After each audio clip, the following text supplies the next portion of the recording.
साडे बाप ने दान दिता पुत्रां दा, असीं हत्थ अड्डण वाली कौम नहीं। हिक दे गोडा धर के सिंघां नूं बाहर कढाओ, इलैक्शन लड़ाओ, ये गल छड्ड दिओ।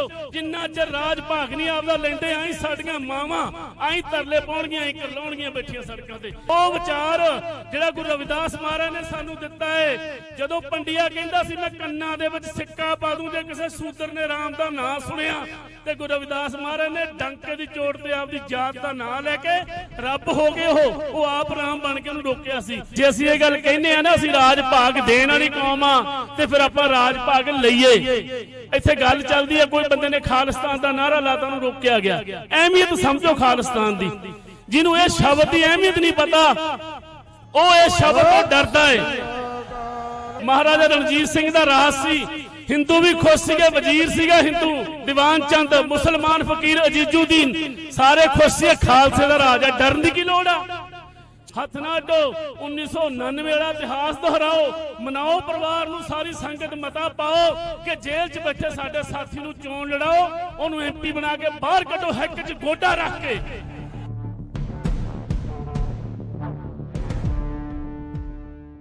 गुरु प्यारी गुरु सवारी साध संगत जी, चोजी प्रीतम पुत्रां दे दानी दी बख्शी हुई फतेह प्रवान करियो। वाहिगुरू जी का खालसा, वाहिगुरू जी की फतेह। मैं 1 मिनट दे विच बेनती समाप्त कर दूंगा। मैं प्रवानगी लैनी है तुहाडी सारिआं दी संगत जी। असीं दुनियावी राजिआं मूहरे हथ नहीं अड्डणे, असीं दुनियावी बंदिआं तो नहीं इंसाफ की मंग करनी, दुनियावी सरकार तो। साडी सरकार गुरु रामदास पातशाह सोडी सुल्तान, असीं पढ़दे हां गुरबाणी च कोऊ हर समान नहीं राजा, ये भूपत सब दिवस चार के झूठे करत दवाजा। 4 दिनां दे प्राहुणे जिहड़े राजे आ असीं उन्हां मूहरे हथ नहीं अड्डणे। जे असीं ये गल कहने आ ना असीं राज भाग देण वाली कौम आ ते फिर आपां राज भाग लईए। इत्थे गल चलदी है, कोई बंदे ने खालिस्तान दा नारा लाता नूं रोकिया गया। अहमियत समझो खालिस्तान दी, जिन्हों ये शब्द की अहमियत नहीं पता वो ये शब्द तो डरदा है।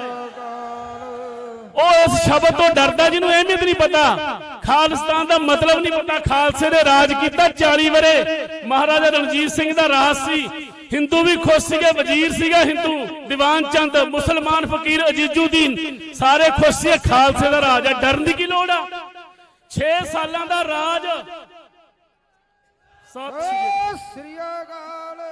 बाबा बंदा सिंह बहादुर का 6 सालों का राज सी खालसे का, उन्हें मुੱਢ बन्निया 40 सालों के राज का। ते असीं हथियार नाल नहीं लड़ना सरकार नाल, असीं विचार नाल लड़ना। जिहड़ा विचार बाबा जोरावर सिंह, बाबा फतेह सिंह दे के गए आ, असीं उस विचार नूं होर वड्डा करना है। सरकारां नाल हथियारां नाल नहीं लड़िया जा सकदा। सरकार विचार तो डरदी है, उहदे कोल दूजे हथियार साडे नालों वड्डे आ। विचार उच्चा है, विचार सुच्चा है साडी कौम दा। ते मैं ये बेनती करूंगा, हथ नहीं अड्डणे उन्हां मूहरे, हथ ना अड्डो। 1999 वाला इतिहास दोहराओ, मनाओ परिवार नूं, सारी संगत मता पाओ कि जेल च बैठे साडे साथी नूं चोण लड़ाओ, उहनूं एमपी बना के बाहर कड्डो, हिक च गोडा रख के। हथ अड्डण वाली कौम नहीं असीं, हथ अड्डण वाली कौम नहीं असीं। साडे बाप ने दान दिता पुत्रां दा, असीं हथ अड्डण वाली कौम नहीं। हिक दे गोडा धर के सिंघां नूं बाहर कढाओ, इलैक्शन लड़ाओ, ये गल छड्ड दिओ। जिन्ना चਿਰ राज भाग नहीं आपदा लैंदे आई साडियां मावां आई तरले पाउणगीਆਂ, आई करलाउणगीਆਂ बैठियां सड़कां ते। राज भाग लैण वाले पासे उतरो, पढ़ाई के खेतर विच मल्लां मारो, पढ़ो, अगे वधो।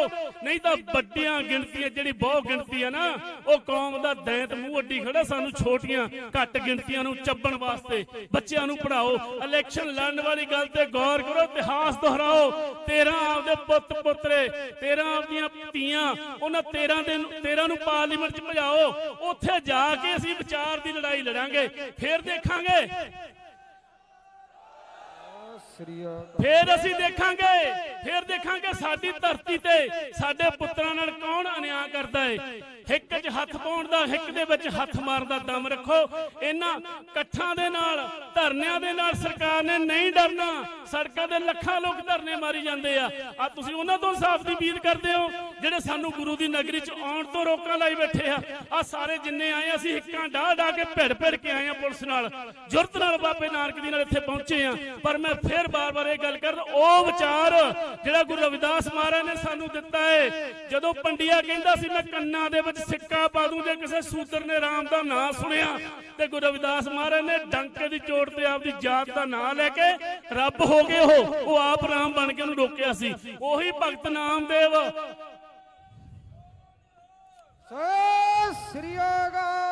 ਉਹੀ ਭਗਤ ਨਾਮਦੇਵ ਜਿਹਨੂੰ ਸ਼ੂਦਰ ਕਹਿ ਕੇ ਸ਼ੀਬਾ ਕਹਿ ਕੇ ਮੰਦਿਰ ਦੇ ਮੂਹਰੇ ਪੰਡੀਆਂ ਨੇ ਚੱਕ ਕੇ ਪਿੱਛੇ ਬਾਤਾ ਸੀ ਤੇ ਮੰਦਿਰ ਕਿਵੇਂ ਘੁਮਾਇਆ ਆਪਾਂ ਨੂੰ ਪਤਾ ਨਾ। ਜਿਉਂ ਜਿਉਂ ਨਾਮਾ ਹਰ ਗੁਣ ਉਚਰੇ ਭਗਤ ਜਨਾ ਕੋ ਦੇਹੁਰਾ ਫਿਰੇ। ਇਹ ਵਿਚਾਰ ਵੱਡਾ ਕਰ ਲੋ, ਹਥਿਆਰ ਦੀ ਲੋੜ ਨਹੀਂ, ਸਭ ਤੋਂ ਵੱਡਾ ਹਥਿਆਰ ਸਾਡਾ ਵਿਚਾਰ ਆ। ਇੰਨੀਆਂ ਕੁ ਬੇਨਤੀਆਂ ਕਰਿਓ ਪ੍ਰਵਾਨ, ਇਹਦੇ ਤੇ ਗੌਰ ਕਰਨੀ ਆ। ਰਾਜਸੀ ਤਾਕਤ ਹਾਸਲ ਕਰੋ ਸਿੱਖੋ।